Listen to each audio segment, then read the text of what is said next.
Clutch Sports Talk. Let's go.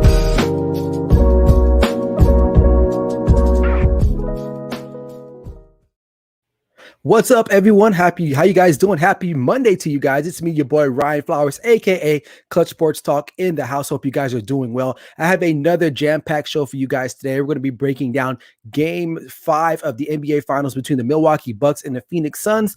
The Milwaukee Bucks take care of business on the road and finally get that road win of the series. Also, I want to talk about CP3, his ability or lack of ability to kind of handle these big situations here in the finals. And also Giannis Antetokounmpo, did he all of a sudden just become the face of the league? Pretty interesting thought, but I have to let you guys know what I think about that. And finally, Team USA basketball just wrapped up their exhibition games as they make their way towards Tokyo to compete for a gold medal. I have my reservations. I'm not sure if they're going to be able to do it, but I'll let you guys know what I think about that. So without further ado, sit back and relax and enjoy the show. This is Clutch Sports Talk Live with me, Ryan Flowers. Let's go.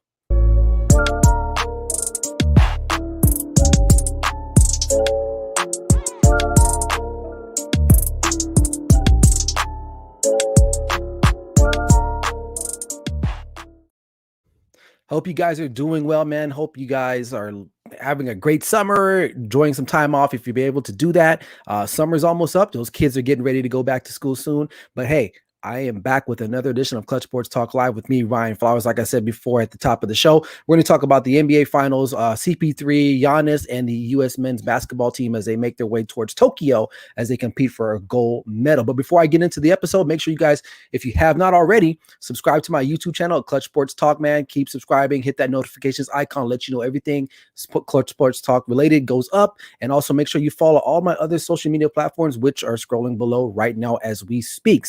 And also make sure if you have any comments or questions, make sure you hit up that comment section below, and I'll get in there and answer all your questions. And we'll keep the episode moving along. But without further ado, man, let's get straight into it. So Saturday night, the Milwaukee Bucks took a 3-2 lead against the Phoenix Suns. They are one win away from accomplishing something that they haven't done in quite some time. And the last time they did that, they had a player by the name of Lou Alcindor.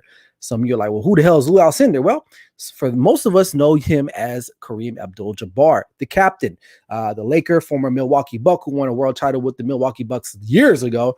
But the Milwaukee Bucks are on the precipice of winning another NBA title.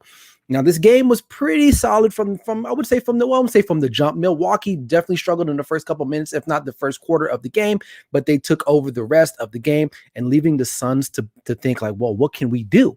The Milwaukee Bucks play a tough brand of basketball. They're very physical. They're a bigger team. And this is something I'm going to talk about here in just a minute. But just by looking at the stats, overall, the Milwaukee Bucks are not that much better, I would say, than the Phoenix Suns. Just looking at the stats alone, Phoenix Suns are shooting better. They're shooting at a 50% clip versus the Milwaukee Bucks are only shooting at 47%, right? Rebounds is a big thing in this series. I like to kind of point out there. The Milwaukee Bucks are out rebounding the Phoenix Suns 45 to 39 and a half rebounds, which is big, especially those offensive rebounds. Those offensive rebounds have been killer in clutch and crucial situations for the Phoenix Suns down the stretch. And also turnovers is just something that, it's been plaguing the Phoenix Suns and primarily CP3, which I'll talk about here later on in this episode tonight. But they're averaging about 12 and a half turnovers a game, where Milwaukee's only averaging about 9. And you thought, well, that's not a big deal. Well, it can be a big deal, especially when your point guard is the guy turning the ball mostly over in most situations. So, they're protecting the ball, they're rebounding, especially getting offensive rebounds. And this has a lot to do with Jokic Sarge going down before the series even took place, because now they don't really have another guy they can kind of step in to take some minutes from DeAndre Ayton to at least help in the front court. And, Giannis and Brook Lopez and Bobby Portis, these guys are having a field day on the glass. And this is definitely helping out the Milwaukee Bucks tremendously as they take control of the series and they look to put it away tomorrow night. So, do I think the Milwaukee Bucks will win? I initially had the Phoenix Suns winning the series in 6, right? This was the game that I was going to think they were going to win, but right now I don't think so. I think the Suns still find a way to win it and bring it back home and try to force a game 7. I think it's the NBA wants this. They definitely want this. I'm not a big conspiracy theorist kind of guy, but sometimes things line up way too often, and this might be one of those moments where the NBA is saying, "Hey, you know what? Who knows, man? Let's get more ratings. Let's get more revenue. We rather a game 7 than a game 6 because all of us right now, especially bettors, they're all saying, you know what? The Milwaukee Bucks are probably going to win this game. But I will say this: the Phoenix Suns have been in all these games. They've had control of these games. Not all of them, but because of their lack of protecting the ball, not boxing out, especially on the offensive glass. And I think just sometimes their game situations. And I don't know if you can attest this to a young team, because they are fairly young with the exception of CP3, who's one of the oldest players on the team. It's a very, very young squad. Devin Booker, an up and coming star, he's still fairly young, even though he's been in the league quite some time, but he's never been in this type of pressure cooker situation. Now he's doing what he can right now to do whatever he can to carry his team, is scoring. But I think this is by design. I think the Milwaukee Bucks, and a lot of people criticize Budenholzer, the head coach of the Milwaukee Bucks, for saying, well, why are you letting Devin Booker get off? Honestly, you should let him get off. You let somebody else beat you. Anytime you're playing a team with an exceptional player or superstar, you know what? You're not going to stop these guys. They're going to get what they're going to get. And at the end of the day, you just got to let them go get theirs. You let somebody else beat you. And I think that's what's happening in this series. I think Giannis is having a great series, and the Suns really don't have a matchup for him right now, really. But Chris Middleton, other guys, Pat Connaughton shooting well from the 3-point line. Drew Holiday doing a great job on CP3, slowing him down, forcing him to create some turnovers that are uncharacteristic by CP3. These are all things that are a tribute to. So Budenholzer, he's a great coach. I mean, he's been doing it for quite some time. He was an assistant for Popovich for quite some time. The Atlanta Hawks, he took them to, I believe, an Eastern Conference Finals a long, long time ago. But, it was during the LeBron reign in the Eastern Conference. So, hey, it didn't work out for them. And now he's with the Milwaukee, a team that really, if you look on paper, they're not a very exciting team. The superstar is not that exciting for the most part, at least off the court, I would say. At least that's my opinion, which I'll talk about that later on. But I will say that he might have an edge right now over Monty Williams. I'm not sure if Monty Williams has coached in any type of situations where it's high pressure like the NBA Finals. So I don't know if he has that, because honestly, I think both of their strategies should mimic each other. But I think at this point in time, the Phoenix Suns don't have anybody that they can kind of really throw at anybody. Honestly, I mean, CP3, there are reports saying that he's playing with a hurt hand. I'm just not sure. And like my boy Carving It Up podcast, Bryson Carver, he's saying that rebounding has simply been offered for the Phoenix Suns. Outside of Aiden, they're undersized. And that's exactly a great point, because they are undersized at this point. With Jarko Saric going down, that really affected the Phoenix Suns going into the series. And you're thinking, well, Saric, I mean, he's not that great of a player. He's another able big body that can crash the boards. Right now, like I said, the Milwaukee Bucks are leading. They're cleaning the glass a lot better than the Phoenix Suns. And the rebounds and the turnovers, it's just not going to happen for them. They have to clean that up. They've had 3 games to do so. They really haven't. It's coming down to tomorrow night. Somehow, I'm probably going to be wrong, because I did pick the Suns to win, so I'm going to stick with that. But I still feel like they're going to pull this game out, and they're going to force a game 7, and we're going to go from there. So that's just my thoughts on that. But let me know what you guys think in the comment section, man. Am I totally off on that? And like I said, the other thing, the other role players to me are stepping up a lot better than the Phoenix Suns players. I mean, just you're looking at assist a game, Drew Holiday, he's doing a lot better. 3-pointer shots. Behind Crowder, Pat Connaughton, he's shooting a very good clip from behind the arc as well. So, there's a lot of other things going on. We really haven't talked about Cameron Payne a lot. DeAndre Ayton really has been kept in check right now. I'm looking up the stats right now. He's averaging, I mean, what is he averaging? He's shooting only 30. What is this? I'm sorry. I got confused here. 57%, but he's not really scoring a lot. He's not scoring a lot. 15 points, which I guess in all estimation, that's not bad for a big man, but they need him to play bigger. And I feel like the Milwaukee Bucks players, especially guys like Chris Middleton, he's averaging 25 in this series. Devin Booker is getting the help. And there was a press conference last night where they asked Devin Booker about CP3's contribution, and Devin Booker just kind of looked at the guy, and even CP3, who was standing next to him, he was like, next question. Because at the end of the day, he does need help. He's not getting it. So I don't know. I think the Suns will win tomorrow night. They'll force a game 7 because that's just gold for the NBA to go back to Phoenix and try to force a game 7 there. So, but I don't know. But it is what it is. But I won't be surprised if the Suns actually do win. Excuse me, if the Milwaukee Bucks just wrap it up tomorrow night. But I'm going to go with my original pick, and I'm going to go with the Suns to win it all still. So I got a slim hope there. All right.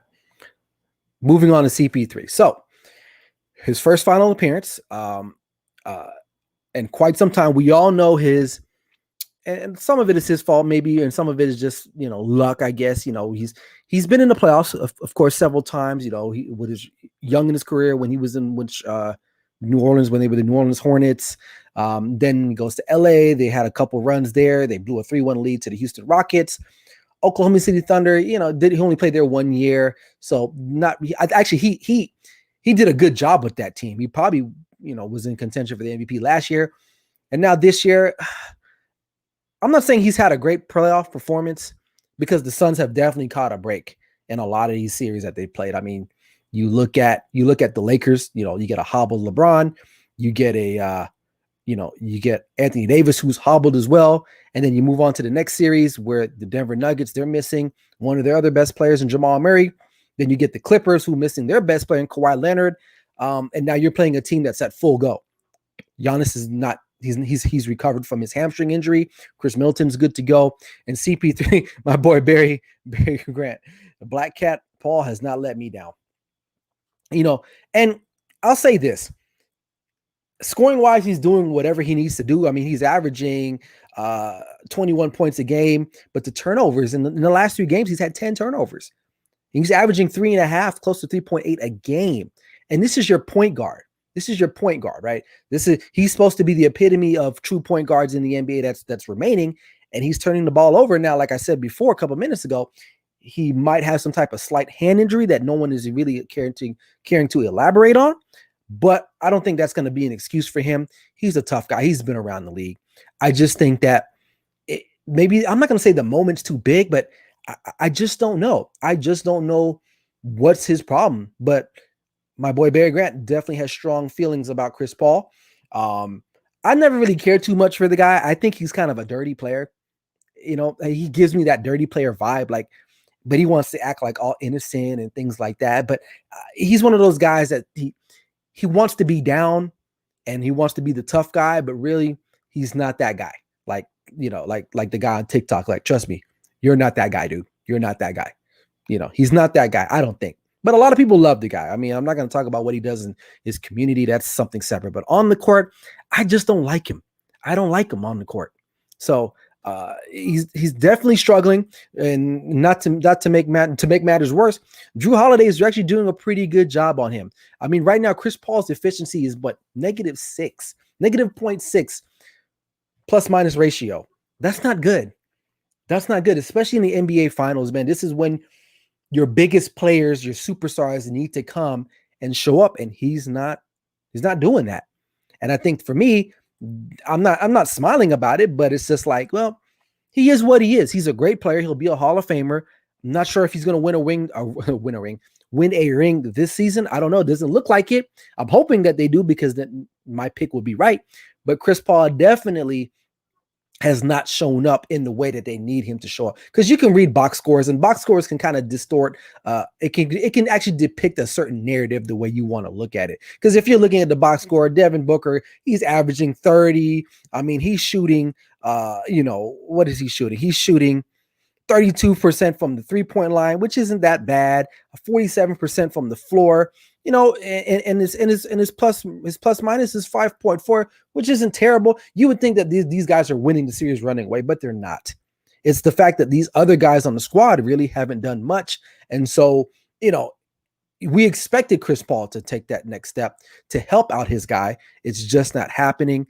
And Bryson Carver brings up another good point. Everybody's heard at this stage, CP3 has to have a Game 6 Clippers performance. But if I was guarding him, yeah, it's going to be impossible. And Drew Holiday, let's not take away from Drew Holiday. I've said this months ago, on somebody else's podcast, and I forgot. But guys like Drew Holiday, the Bobby Portis pickup, those were key offseason or midseason trades and acquisitions because these guys added another toughness that the Milwaukee Bucks did not have last year. And I'm going to have to retract a lot about what I had to say about the Milwaukee Bucks because honestly, when they were down 0-2 the Brooklyn Nets, I was like, well, that's it for them. They're going to fold up like a cheap lawn chair. And they haven't. They bounced back and they're literally one game away from winning an NBA championship. The Milwaukee Bucks they're, and I said this on Friday's show about the finals and how it's not exciting and, blah, blah, blah. And I'm not watching it. And, I'm totally wrong. I'll come on here and say, you know what? This is actually what the NBA kind of needs. I think a lot of us, including myself, we got tired of the super teams. We wanted to see some type of parity, and we're getting that. And initially, I was upset because obviously the Lakers lost, and I want to see the Lakers in the finals. But when I look back at the grand scheme of things, both teams, the Phoenix Suns and the Milwaukee Bucks, are not super teams.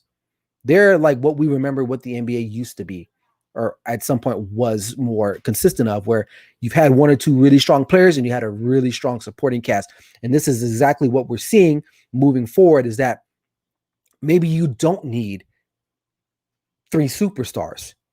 You need one really alpha, maybe a number two, and everybody else knows their role. And that's what we're seeing. We all know Giannis is the guy. We all know Devin Booker is going to be the guy in Phoenix.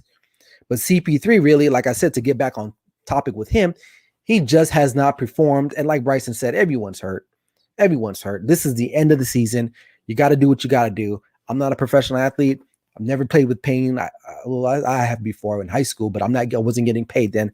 But CP3 is definitely going to have to come up with a bigger game, a larger than life playoff performance to kind of salvage his playoff career. I would say he needs to win this title. And moving forward, what do the Phoenix Suns do with him? I think he's a free agent at the end of the year, and you can correct me if I'm wrong, but I don't know.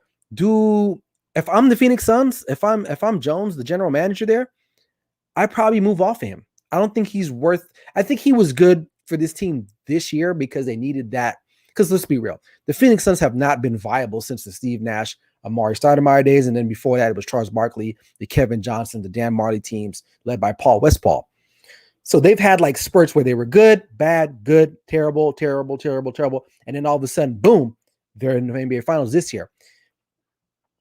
I think that they need to go out and probably get another score. I think that's what they need to do. I think they're going to, and in the end, it was nice. It's a nice story. Chris Paul needs to probably go. Because here's the thing. Do we think the Phoenix Suns are going to be in the NBA Finals or even in contention next year? I mean, all this year, I discredited them, and I'm probably going to discredit them one more time. I don't think they'll be in contention again. I think, like I said before, they got a lot of luck with the matchups that they had in the playoffs, which, they can't choose who they play. They play who's in front of them. I get that. I understand that. But what we're seeing right now, Chris Paul is probably not going to be that guy.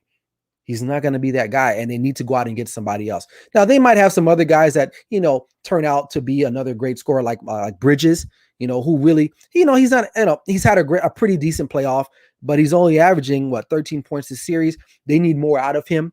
He needs to be like a 20, 25, 20 and 10 kind of guy for them to really feel like, okay, you know what? He's going to be our next guy. But I think they probably need to go out and move on. Take that money that you would use to sign CP3 and go get some other scoring, whether you have to manufacture it in two players or one really legit player. I don't know. The free agent market will dictate that. But I think CP3 definitely probably should move off of him. So again, Bryson's killing the comment section. They need a veteran big to come off the bench from Ayton, and Book needs a follow. Yep, exactly. And that's exactly what I was saying, is that they need another scorer. You do need another big, because here's the thing about the NBA. And I think we all kind of fell in love with this, with the 3-point shooting, with Steph Curry, the Trae Youngs of the world. You still need bigs, man. You still need viable bigs. If you look back now, let's just assume Milwaukee Bucks win the NBA championship tomorrow. Let's just assume that, right? The last 3 NBA champions would have had legitimate big men in the paint. Legitimate. I'll count Giannis as a big man because he's a big man. Brook Lopez is not a slouch. Okay. They've had Bobby Portis is a big, tough guy. You look at last year's Lakers team with JaVale McGee and Dwight Howard, the way they were able to to defend the paint. And then you look at the year before with, I believe it was the Toronto Raptors. Marc Gasol was a little younger. They had better post play then, right? You still need big men, and I think these teams that are running small, especially when the playoffs come, and especially in the finals, the referees tend to swallow the whistle a lot more. Okay, and so they're allowed to be, these big guys can play more physical. That's why Brook Lopez is having a pretty good series, I would say. Now, is he going to win MVP? Hell no. But he's doing what Brook Lopez is paid to do. He's paid to go out and, get tough rebounds. I mean, he's paid to take tough blocks, take charges, to protect the paint. And he's giving you what it says here, 11 points a game. Like, I'll take that. I'll take that from him. And he's averaging what, 4, close to 5 offensive rebounds a game. And that's crucial again. So, that's, if I'm the Phoenix Suns, I probably got to move off CP3. But anyway, enough about CP3 talk. Let's talk about Giannis, man. Let's talk about Giannis, because this is a very interesting debate. And it's something that I was listening to, I believe it was Colin Cowherd show today. They were talking about Nick Wright, who's another another analyst there that they have. They're a host for one of their shows. And he made me start thinking, because here's the thing.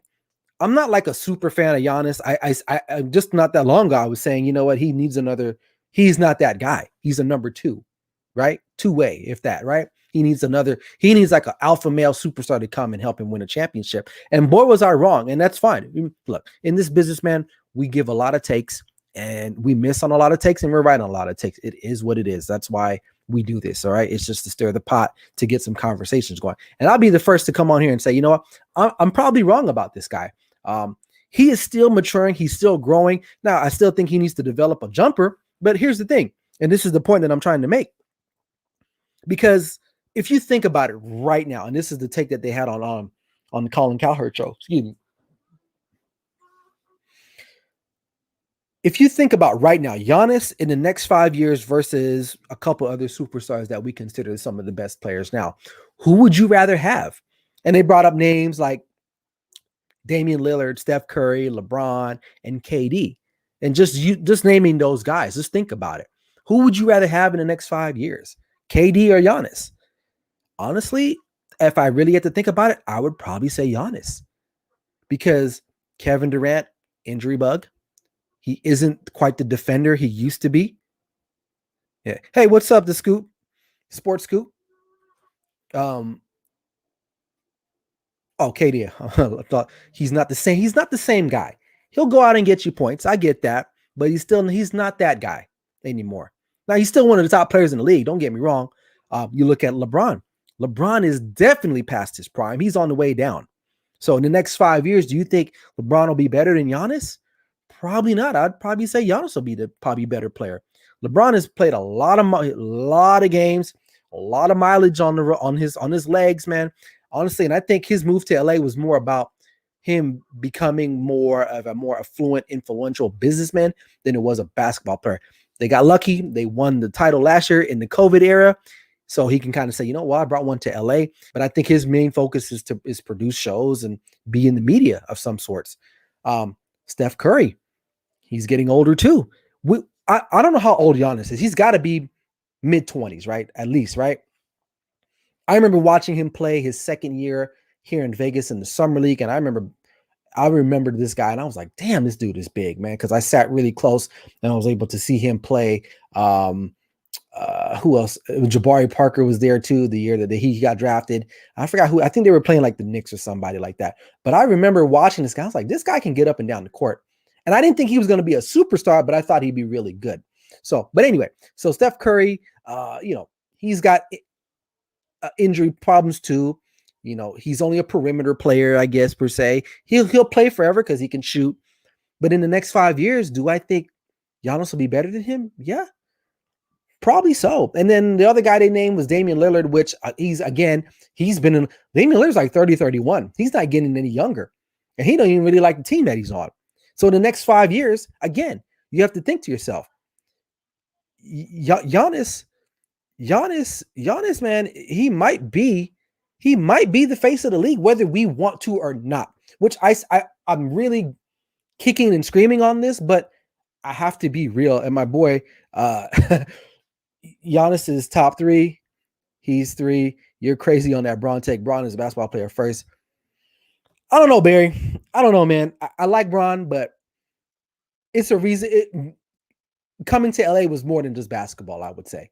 That's just my opinion. Just this is the type of moves he's making, and just some of the comments he's made, especially after they lost to the Phoenix Suns. He was like, "Oh well, I'm just gonna go play with the Toon Squad in the summer." It's like, I wouldn't say it rubbed me the wrong way, but he's complacent. And then even the other night, game 5 in Phoenix, he shows up like he's on the court side, and he has a bottle of tequila, his own bottle of tequila, his company that he's branding like that. So it's kind of like he moves in certain ways that he might. I mean, I'm not saying he's not all about basketball, because I think he is a basketball player first, but I think he's in a transition of his career where he's like, he knows it's almost up, man. And he's still arguably a top 5 player in the league. But these younger guys, man, and yeah, he's in the offseason, and I get that. I totally get that. But he's LeBron. He's not just anybody else. So he has to he has a set of different rules that other players don't have to live by. But hey, it is what it is. I think he'll come back more motivated next season, because look, he knew he was hurt. AD was hurt. They really didn't have a chance. Kyle Kuzma, that's a whole nother episode. I'm not going to get into that. That's a whole nother episode. But at the end of the day, Giannis, to me, I think overnight, and just at least to me, has become the face of the league. And I don't know if I'm ready for that yet. I don't know if I'm ready for that. Just because, and especially if he wins the title, because I forgot he's won back-to-back MVPs, back-to-back like defensive player of the year. He's had everything that you need in order to kind of put your stamp on being the face of the league. There are other guys out there. I mean, the young guys, but I don't think they're there yet because they don't have the titles and they just don't have the other accolades as Giannis. So is he an exciting face of the league? No, he's not LeBron. He's not Michael. And just because you're the face of the league doesn't mean you're the best player of the league. Because look, Kobe for quite some time was one of the best players, but I don't know if he was really ever the face of the league, and I could be wrong at that. Because he had like a weird transition where he played with guys like Shaq. There were all these other great players. Jordan was there, and then there were a few years where he was down, and then by the time he got back up with Powell, there are other players like LeBron had already kind of supplanted himself as the guy of the league. Now Kobe might have still been the better player, but LeBron was actually the face of the league. So when I say he's the face, I don't say he's the best player, but in the next 5 years, out of those other guys that I mentioned, you probably would take Giannis over those guys just because, he's younger and we don't even know really what his potential could be. I don't think he's going to develop a jumper overnight. And I'm looking up his age right now because I don't know how old he is. He's 26. Giannis is 26. He'll be 27 at the end of the year. So by the time he's 26, he would have won. Well, he's 26. By the time he's 27, he might possibly would have won an NBA title, 2 MVPs, back-to-back Defensive Player of the Year, and who knows? And he's probably gonna stay. He's probably gonna stay in Milwaukee. Sorry, Barry. You're gonna make me fall out of my chair. Sorry, man. I'm just keeping it real, man. I'm still a Laker fan. But I got to keep it real. And I'm still a LeBron fan, but I just got to keep it real with you guys, and that's what I'm here to do. So, but anyway, moving on. Last topic of the night. Team USA basketball, man. They've wrapped up their exhibition games with Spain the other day. They beat Spain. A couple games got canceled due to COVID. But hold on, I gotta go back to this one. So we got Bryson says worst case scenario, he's the second place. Yeah. I mean, there's definitely an argument for that. I would say that. I will say this though. He definitely has benefited from just kind of being in a smaller market. We talk about him, but it's Milwaukee. There's not a real, he's played in, in California. He's in Brooklyn. But LeBron definitely has fallen. I wouldn't say fallen off all the way. LeBron's still a top 5 player. He's definitely a top 5 player. Okay. But age is getting up there. Giannis is 26. LeBron is what? Close to, I think, 35, 36 years old, if I'm not mistaken. So you got to give Bron credit. He's been able to play at this level for so long because he takes care of himself. And Giannis could be on that same trajectory, I would say. And believe me, I'm not a homer. I'm not just riding the wave right now, because we did say this a little bit too about Kawhi Leonard not too long ago too. So there's still some kind of like a grace period. I will have to see what happens, because look what happened to Kawhi. 2 years ago, 3 years ago, he was the talk of the town. Oh, he's better than LeBron. He's this, he's that, blah, blah, blah, blah, blah. I will say that. So I will say this, but I'll have to admit, it's looking like he's in that position to elevate himself. So yeah, he's keeping receipts. Please keep receipts, man. Because I keep every receipt that everyone else has for themselves. So I do that as well. So it's all good, but we'll see what happens, but we'll see. But like I said, Giannis definitely, to me, he's up there. He's definitely put himself up there. But anyway, let me stay on topic, because Barry got me all over the place, man. But that's cool. That's all good. So anyway, Team USA, I believe they open up next week Sunday, or this Sunday, if I'm not mistaken. But I don't know, man. This team, and I talked about this last week, they lost to Nigeria, which was, I guess, some people say it was a fluke. They've lost some players, Kevin Love, Bradley Beal. Bradley Beal couldn't make it due to some protocol, and I think Kevin Love just was like, yeah, he probably looked around and was like, yeah, I probably shouldn't be here. So they added JaVale McGee, and then they added some other guy. I forgot his name. But a lot of people were like, why did they add JaVale McGee? Well, it's real simple. They need another big man. They don't really have a big presence in the paint. And if you watch any type of international basketball, it's way different than the NBA. And this is what I think will be the problem for a lot of these NBA players. They're used to getting whistles. You're not going to get that in international play, because for the most part, most people do not like America, period, and anything that we do. And I'm not saying this is a factor. I'm not speaking for all referees or officials involved in the Olympics or around the world, but here's the deal. They look at us as soft. They really do. And we are pretty soft, because I was watching some of those exhibition games, and KD and other guys, Jason Tatum, they're shooting, they're expecting certain calls that they would normally get in the NBA. But they're not going to get that in international play. You need to be tough. You need to be gritty. And I think this is where the world has kind of caught up with us. Talent-wise, if you look at the roster, U.S. men's basketball is by far the most talented team in the world.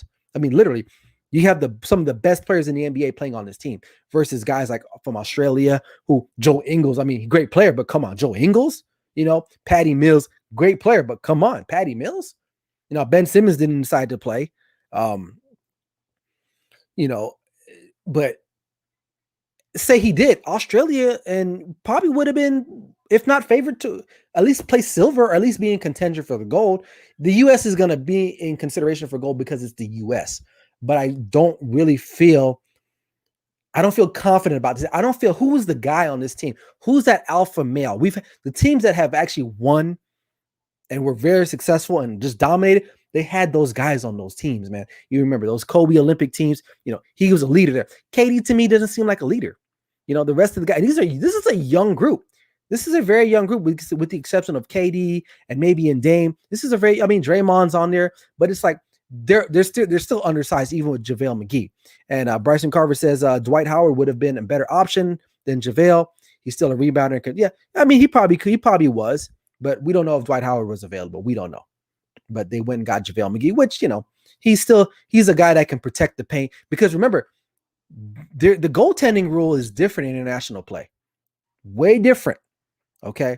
So it's different rules. The court shaped differently. It's just different. So the U.S. will medal.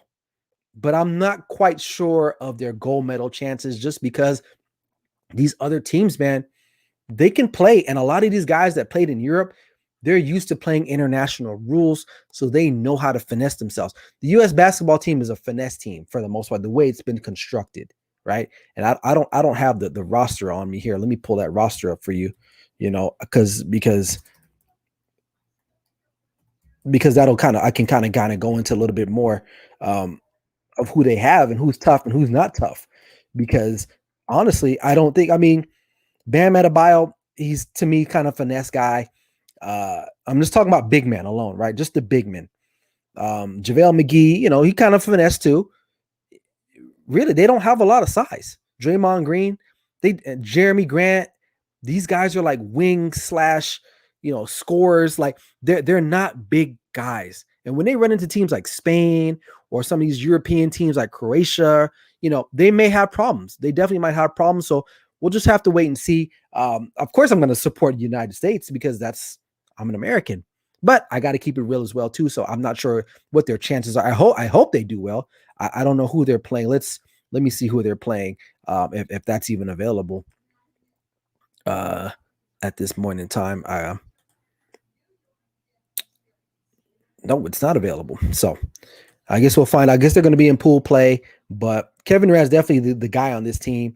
But I can see them easily losing and maybe making a bronze medal game because these other teams are ready to go and they're out for blood. They don't like the United States and they're looking to prove that. So other than that, man, I'm out. That's it. That's all I got for you guys tonight. I will not probably be on Friday because I will be traveling. The plan is to make it to the Dallas Cowboys training camp. They start this Wednesday, but I'll probably be out there Saturday enjoying that with my family. So you probably guys won't see me probably because I'm going to be, I know I took a long time off, but I'm going to be probably back on the road again. So I don't know when I'll be back on, to be honest with you. I might try to do a quick little Instagram live, keep you guys posted and get caught up with what's going on with the sporting world. So make sure you guys follow me on Instagram as well. But, if anything, next week Friday for sure. I'll be back because I'll be back home in Nevada. But I'll be out doing my thing, and hope you guys are enjoying yourself and doing your thing before the summer, kind of dwindles down because Labor Day is coming soon. We got August, September, and boom, just like that, summer's over. So other than that, man, appreciate you guys. Thank you guys for who are in the comment section today. Barry Grant, Bryson Carver, The Sports Cool. Appreciate you guys for popping in, man. You guys keeping it bumping. Other than that, man, make sure you guys hit up my YouTube channel. I'm trying to grow that out as much as possible, but that's all I got. So until next time, everyone, this is me, your boy Ryan Flowers, aka Clutch Sports Talk. Never settle till the work is done. Peace out, guys.